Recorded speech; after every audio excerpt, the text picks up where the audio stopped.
வணக்கம். நான் உங்கள் அன்பான சயின்டிபிக் வேதிக் அஸ்ட்ராலஜர் அஸ்ட்ரோ ரஞ்சி பேசுகிறேன். நல்லது நினைப்போம், நல்லதே நடக்கும். தொடர்ந்து நம்மளுடைய சேனல்ல வரக்கூடிய வீடியோஸ் பார்த்துட்டு இருப்பீங்க நம்புறேன். அறிவியல் சார்ந்த ஜோதிட கருத்துக்கள், அதாவது சயின்டிபிக் வேதிக் அஸ்ட்ராலஜி முறையில எந்த விதத்திலும் நம்ம மிகைப்படுத்தாமல், எக்ஸாஜரேட் பண்ணாமல், பரிகாரங்கள் மற்ற வேற மூட நம்பிக்கைக்குள்ள போகாமல், அந்த சாஸ்திரம் என்ன சொல்கிறது, கர்மா எப்படி செயல்படுகிறது, போன ஜென்மத்தில் செய்த பாவ புண்ணியங்கள் இந்த பிறவியில் நம் கண் முன்னாடி சாதகமான சம்பவங்களாகவும் சாதகமற்ற சம்பவங்களாகவும் வாழ்க்கை சம்பவங்களாகவும் நம்மளுடைய ஜாதகப்படி கோச்சாரப்படி எப்படி சம்பவங்கள் உருவெடுக்கிறதுங்கிறது அந்த ஒளி தத்துவம் அடிப்படையில உண்மையான ஜோதிட அறிவியல் சார்ந்த இந்திய வேத ஜோதிட முறையில நம்ம பார்த்து கொண்டு இருக்கிறோம்.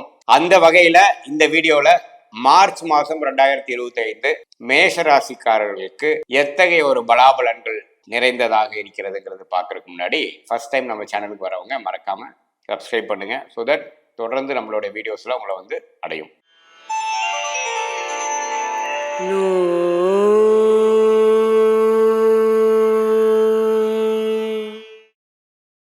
மிதுனராசிக்காரர்களுக்கு 2025 மார்ச் மாதம் எப்படி ஒரு பலன்கள் கொடுக்கக்கூடிய ஒரு மாதமாக இருக்குதுன்னு பார்க்கும் பொழுது, ஆண்டு கிரகம் என்று சொல்லப்படுகிற குரு 12ஆம் இடத்திலே நீடித்திருக்கிறார், ராகு 10ஆம் இடத்தில் நீடித்திருக்கிறார், கேது குருவின் பார்வையில 4ஆம் இடத்திலே நீடித்திருக்கிறார். இப்ப பாத்தீங்கன்னா சனி 2025 மார்ச் 29ஆம் தேதி கடந்த 2.5 வருஷமாக கும்பத்தில் இருந்த சனி மாதத்தின் இறுதியில் மீனத்துக்கு இடம் பெறுகிறார். ஸோ இந்த பயிற்சி ஒரு அருமையான பயிற்சி மிதுனராசிக்காரர்களுக்கு. ஏன்னா பாக்கியத்தில் இருக்கக்கூடிய சனி 10ஆம் இடத்துக்கு போனாலும் வேலை தொழில் விஷயத்துல நம்ம என்ன கர்மா செய்யணும்னு நம்ம இந்த ஜென்மத்தை பிறந்தோமோ அந்த விஷயத்தை நம்ம ஆர்வமாக நம்ம ஃபோக்கஸ்டாகவும், ஏன்னா ராஜோகாதிபதியே நமக்கு 10ஆம் இடத்துக்கு வரும் பொழுது பயங்கர ஃபோக்கஸ், முன்னேற்றங்கள், புரட்சிகள் செய்து நம்ம வாழ்க்கையில தொழில் வேலை விஷயத்துல நம்ம ஸ்டேட்டஸ், அதாவது உத்தியோகம் புருஷரட்சணங்கிறாங்க.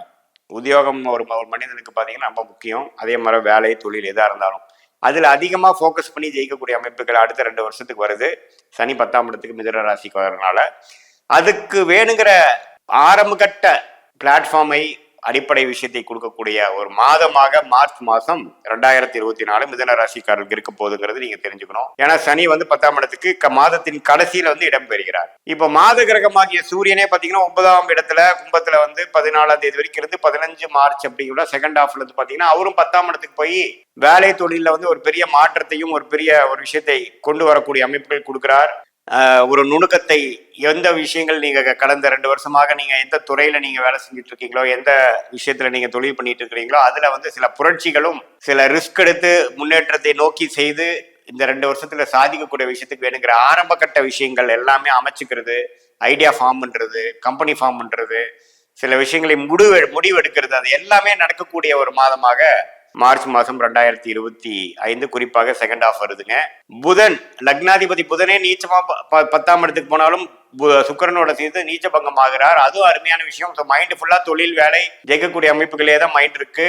அதுவும் அருமையான விஷயம். ராகு, சுக்கிரன், புதன், சூரியன் 4 கிரகமும் 10ஆம் இடம்ங்கிற மீனத்துல இருந்து அந்த மாதம் முழுவதும் பாத்தீங்கன்னா நல்ல ஒரு முன்னேற்றம். அது மாணவர்களா இருந்தாலும் சரி, இல்லத்தரசிகளா இருந்தாலும் சரி, தொழில் அமைப்பு இருக்கக்கூடியவங்களா இருந்தாலும் சரி, வேலைக்கு போறவங்களா இருந்தாலும் சரி, என்னமோ அவங்க என்ன பண்ணணும், அவங்க கையில என்ன இருக்கு, அவங்க பிளேட்ல என்ன போட்டிருக்குது, அதை சிறப்பாக செய்யக்கூடிய விஷயங்கள் உண்டு. அதுல ராகு அதுல சேர்ந்திருந்து நீங்க பயந்துக்கலாம், ராகு ஏதோ கெடுப்பாராண்டு. இல்ல சுக்கிரன் உச்ச சுக்கிரனோடு இருக்கிறனால எந்த விதத்திலையும் திருப்பலம் குறையாமல் பாசிட்டிவான சில யோகங்கள், சில பிரேக் த்ரூஸ் கிடைக்கக்கூடிய சில மாதமாக இந்த மாதமாக மார்ச் மாதம் இருக்கு. குறிப்பா செகண்ட் ஹாஃப்ல இருந்து நீங்க அது கண் கூட பார்க்கக்கூடிய அமைப்புகள் இருக்கு. மற்றபடி பாத்தீங்கன்னா செவ்வாய் லக்னத்திலேயே இருக்கிறது, அதாவது ராசிக்குள்ளேயே மிதுனத்துக்குள்ளேயே செவ்வாய் நீடித்து இருக்கிறது. பாத்தீங்கன்னா கொஞ்சம் கோவதாவங்கள், வீட்டில் இருக்கிறவங்களோட கொஞ்சம் பேசுறது, நண்பர்கள்கிட்ட எல்லாமே கொஞ்சம் பார்த்து பேசக்கூடிய அமைப்புகள். ஏன்னா செவ்வாய் 7ஆம் வீட்டை பார்க்குறார், 8ஆம் வீட்டை பார்க்குறார். உடம்பு கொஞ்சம் பார்த்துக்கணும், திடீர்னு ஒரு இன்ஜுரி ஆகுறது, அடிபடுறது, அது மாதிரி சில விஷயங்களும் இருக்கதான் செய்கிறது. ஸோ அதனால தவறு இல்லை.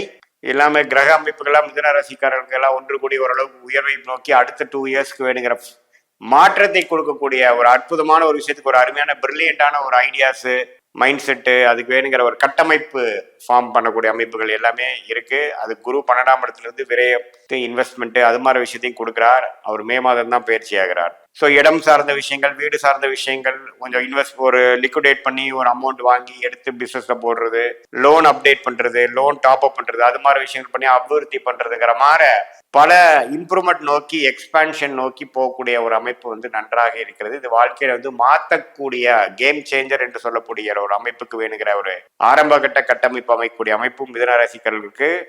அது மாதிரி ஒரு தசாபுக்திகள் உண்மையே நான் சொல்லக்கூடிய தசாபுக்திகள் போகும்பொழுது உண்மையே நான் சொல்லக்கூடிய பலன்கள், இந்த கோச்சார பலன்கள் நல்லாவே கண்கூடி நடக்கிறது பார்ப்பீங்க. தசாபுக்திகள் கொஞ்சம் சிறப்பு இல்லாம போகும்பொழுது நான் சொன்ன பலன்கள் கொஞ்சம் குறைவா இருக்கக்கூடிய அமைப்புகள் பார்ப்பீங்க. பட் என்னதான் இருந்தாலும் இந்த ட்ரெண்டை நீங்க ஃபீல் பண்ணுவீங்க.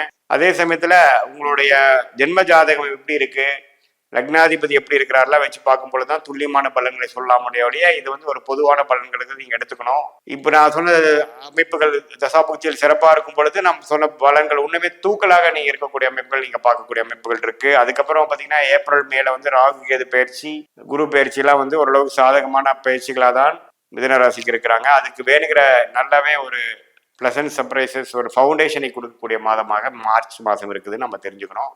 மீண்டும் மற்றொரு காணொலியில் சந்திப்போம். நன்றி, வணக்கம்.